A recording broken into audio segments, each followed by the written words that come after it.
Emily's decision had not been easy, but the weight it lifted from her shoulders was undeniable. For years, she had been the one to give, to support, and to care, without ever being truly acknowledged. Her family had taken her for granted, assuming she would always be there to clean up their messes, to offer financial help, and to ease their burdens. But no more. She had drawn the line in the sand, and for the first time, she was putting herself first. After Thanksgiving, the messages continued to pour in from her family, more desperate, more guilt-ridden. But Emily didn't answer. She had nothing left to prove. She had given enough, and now it was their turn to face the consequences of their neglect. The silence was peaceful. There were no more desperate pleas or passive-aggressive comments. No more pretending everything was fine, when she knew it wasn't. Over the following months, Emily kept to her routine. She focused on her work at the shipping company and the small pleasures she had learned to enjoy. Long walks in the quiet of Minneapolis, cooking meals just for herself, and reading books she had always wanted to explore. The little apartment, once a temporary space, was now a sanctuary, a space where she could live freely without the weight of her family's expectations pressing down on her. One cold evening, she decided to visit a local bookstore. The small independent shop on Lake Street was a cozy place she often went to clear her mind. She picked up a novel about women who reinvented themselves, about finding peace after leaving toxic situations. As she sat at the cafe next door with her tea, she realized how much she had changed. She had finally let go of the guilt that had held her hostage for so long. The weight of being the responsible one, the one who always stepped up, was gone. And in its place there was freedom.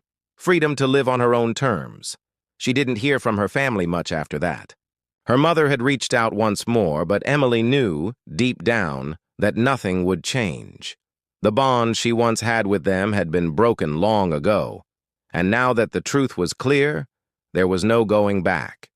Her mother's apology had come too, late, and Emily was no longer the person who needed to keep everything together. One evening, as Emily sat on her sofa, wrapped in her favorite blanket, her phone buzzed. It was a message from her cousin, Haley. Mandy had posted a video online, crying and accusing Emily of abandoning the family. Emily didn't feel angry. Not anymore. She had already learned that her family's manipulation wasn't her burden to bear. Let them tell their stories. The truth, as she had learned, was enough. Winter had arrived early, and as snow continued to blanket the city, Emily was no longer the one shivering. She had found warmth in the boundaries she had set, in the life she had reclaimed for herself.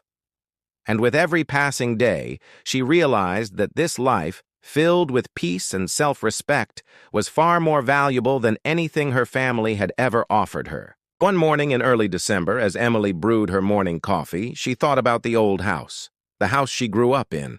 It was now listed for sale, and she wondered if her parents realized what they had lost. But she didn't dwell on it. The family she had once known was gone, and in its place she had found herself, stronger, clearer, and no longer bound by the chains of expectation. The snow continued to fall outside, the world around her quiet and serene. Emily sat back in her armchair, the fire crackling softly beside her. For the first time in years, she felt truly at home, not just in the cabin that had once been her refuge, but in her own life. Free from the toxicity of the past, no longer a piece to be used and discarded. Emily had learned that sometimes the best way to protect yourself is to walk away. And by doing so, she had found her peace. A peace she knew would last, no matter how cold the world outside became.